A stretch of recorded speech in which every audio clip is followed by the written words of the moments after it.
ప్రభుత్వం ప్రతిష్టాత్మకంగా అమలు చేస్తున్న ఇంద్రమ్మ ఇళ్ల నిర్మాణాలలో స్పష్టమైన పురోగతి కనిపించేలా క్షేత్రస్థాయిలో చిత్తశుద్ధితో కృషి చేయాలని కలెక్టర్ టి వినయ్ కృష్ణారెడ్డి అధికారులను ఆదేశించారు.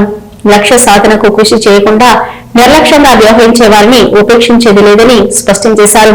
సమీకృత జిల్లా కార్యాలయాల సముదాయం సమావేశ మందిరంలో ఇంద్రమ్మ ఇళ్ల పురోగతిపై, డబుల్ బెడ్రూమ్ల పంపిణీ ప్రక్రియపై కలెక్టర్, ఎంపీడీఓలు, హౌసింగ్ ఏఈలు, గ్రామ పంచాయతీ కార్యదర్శులతో సుదీర్ఘ సమీక్ష జరిపారు. ఒక్కో మండలం వారీగా మంజూరైన ఇంద్రమ్మ ఇళ్లు ఎన్ని, వాటిలో ఎన్ని గ్రౌండింగ్ అయ్యాయి, ఎన్ని ఇళ్లు ఏ దశలో నిర్మాణంలో ఉన్నాయి, ఇప్పటి వరకు గ్రౌండింగ్ జరగని ఇళ్లకు సంబంధించి లబ్ధిదారులచే పనులు ప్రారంభించేలా చేపట్టిన చర్యలేమిటి తదితర వివరాలను అడిగి తెలుసుకున్నారు. ఇక ఇళ్ల నిర్మాణాలలో వెనుమంజలో ఉన్న ఆయా మండలాల అధికారులపై కలెక్టర్ ఆగ్రహం వ్యక్తం చేశారు. ఇంటి నిర్మాణం పనులు చేపట్టేలా లబ్ధిదారులను ప్రోత్సహించడానికి ఇబ్బంది ఏమిటని ప్రశ్నించారు. ఇళ్ల నిర్మాణాలలో స్పష్టమైన పురోగతి సాధించవలసిందని స్పష్టం చేశారు. మంజూరులు పొందిన వారందరూ తక్షణమే ఇళ్ల నిర్మాణాలు చేపట్టేలా లబ్ధిదారులను ప్రోత్సహిస్తూ క్షేత్రస్థాయిలో పక్కాగా పర్యవేక్షణ చేయాలని సూచించారు. ప్రతి ఒక్కరూ ఇంటి నిర్మాణం పనులు చేపట్టేలా చూడాలని, ఇంద్రమ్మ కమిటీల సహకారం తీసుకోవాలని కలెక్టర్ సూచించారు. ఆర్థిక ఇబ్బందులు ఉన్న లబ్ధిదారులకు ఐకేపీ, నెప్మా ద్వారా విరివిగా రుణాలు ఇప్పించాలన్నారు. బిల్లుల చెల్లింపులో సాంకేతిక సమస్యలు ఉత్పన్నం కాకుండా ఉండేందుకు లబ్ధిదారుల వివరాలు ఆధార్ కార్డు వివరాలతో సరిపోలి ఉన్నాయా అన్నది పరిశీలించుకోవాలని, ఏదైనా మార్పులు అవసరం ఉంటే ఆధార్ అప్డేషన్ చేయించాలని అన్నారు. డబుల్ బెడ్రూమ్ ఇళ్ల కేటాయింపు ప్రక్రియను కూడా వేగవంతం చేయాలని సూచించారు.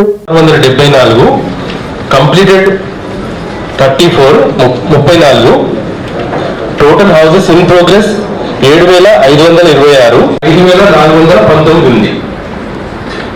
ఈ నాట్ గ్రౌండెడ్ నుంచి మనము వచ్చింది కోడ్ రావడం వల్ల మనం ఈ గ్రౌండెడ్ అనేది చేసుకోలేకపోయాము. ఎందుకు గ్రౌండింగ్ చేయలేకపోతున్నాము అనేది ఇన్ ప్రోగ్రెస్. ఈ రెండు ఐటమ్స్ మీద మనము అట్లా ఆగిపోతుంది. చాలా ఎక్కువ సార్లు మనం రివ్యూ చేసుకున్నాం. బోధన్ కాన్స్టిట్యుయెన్సీలో ఫైనలైజ్ అయింది. డిస్ట్రిబ్యూషన్ ఓన్లీ టైం తీసుకునేది ఉంది కాబట్టి అందరూ కూడా డిస్ట్రిక్ట్ లోపలికి ఇనాగ్రేషన్ చేసేటప్పుడు పూర్తి స్థాయిలో అయితేనే ఇనాగ్రేషన్. సో ప్రతి మండలంలో లాస్ట్ పేజ్ లో ఉన్నాయి టార్గెట్ చేసుకొని ప్రోటోకాల్ పాటించి ఇనాగ్రేషన్ చేసుకోండి. నెక్స్ట్ 1 వీక్ లోపల ప్రతి మండలం లోపల ఒకటైనా ఇనాగ్రేట్ కావాలి. గడవండి, నాట్ గ్రౌండెడ్, నాట్ స్టార్టెడ్ అందరినీ కూడా గడవాలి. ప్రతి ఒక్కళ్ళని గడవండి. మీరు విలేజ్కి వెళ్ళేది షెడ్యూల్ రోజుకి 2-3 గ్రామాలు ఇస్తే పంచాయత్ సెక్రటరీస్ వాళ్ళని మొబిలైజ్ చేసుకుంటారు. మొబిలైజ్ చేస్తే మొబిలైజ్ అయిన దగ్గర అందరితో మాలో ఉన్న టిపికల్ ఇష్యూస్ సార్ట్ అవుట్ అయ్యి లేదంటే ఇది ఏం చేయాలి అనే విషయం మనము మనిషి విల్లింగ్ గా ఉండే వాళ్ళని మాత్రమే సెలెక్ట్ చేసుకోవాలి. విల్లింగ్ గా ఉన్న వాళ్ళకి బ్యాంక్ లింకేజ్ కింద కానీ శ్రీనిధి కింద కానీ లోన్ ఇప్పించాలి. లోన్ ఇప్పించి కొంచెం దగ్గర ఉండి వాళ్ళ ఇష్యూస్ ఏమన్నా ఉంటే, ఫర్ ఎగ్జాంపుల్ శాండ్ ఉంటుంది, తహసీల్దార్తో మాట్లాడి సార్ట్అవుట్ చేసి వర్క్ స్టార్ట్ చేయాలి.